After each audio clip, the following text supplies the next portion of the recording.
Pertama memang kita katakan setan itu selalu ingin mengganggu dan merusak ibadah kita, terlebih lagi sholat. Ya, maka dalam hadis ada memang Rasulullah menyebutkan ada spesialis setan yang tugasnya itu memang mengganggu ketika sholat. Karena sholat ini adalah ibadah besar, ibadah penentu.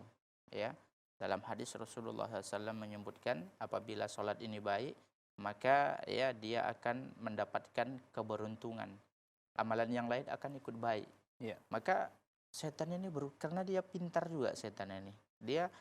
Dia rusak ya kunci ibadah kita. Karena sholat rusak ya maka yang lain juga akan rusak. Ikut rusak. Ya, karena itu bisa diperhatikan. Kalau ada orang tidak menjaga sholatnya, itu bisa diperhatikan. Yang lain juga tidak akan dijaga. Karena sholat ini adalah kewajiban yang paling, badan kita ini yang paling pertama kepada Allah adalah sholat. Kalau kewajiban yang dia sholat ini nggak ada istilah jatuh hukumnya itu nggak ada. Hukumnya itu menjadi diboleh ditinggalkan nggak ada. Dalam kondisi apapun, koma segala macam harus sholat. Jadi dia berusaha merusak. Nah, bagaimana kalau seandainya ada gangguan setan, ya, ketika dia sholat? Maka Rasulullah Shallallahu Alaihi Wasallam ya mengatakan dalam hadis memang ya Rasulullah Shallallahu Alaihi Wasallam mengatakan apabila kita diganggu oleh setan sedangkan kita dalam sholat adalah dua yang kita lakukan. Yang pertama kita mengucapkan a'udzubillahi minasyaitonirrajim. Kemudian kita ya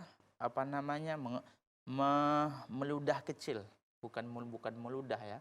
Ya, Meniupkan tapi agak gitu. Ya, ke sebelah kiri. Tentunya ya jangan sampai mengganggu orang. Ya, jangan sampai mengganggu orang. Bukan mengeluarkan ludah yang banyak, enggak. Kita hanya melepuh sedikit ke sebelah kiri tanpa terdengar oleh orang lain yang mungkin suaranya didengar oleh kita. Itu yang disuruh oleh Rasulullah Shallallahu Alaihi Wasallam. Adapun kalau kita ya melakukan selain yang disuruh oleh Rasulullah Shallallahu Alaihi Wasallam, tentunya ya itu justru akan menambah masalah. Kita akan tambah tidak khusyuk. Apalagi tadi ya ditanyakan doanya itu pakai bahasa Indonesia. Ya kalau doanya pakai bahasa Indonesia, menurut pendapat yang rajih itu tidak boleh.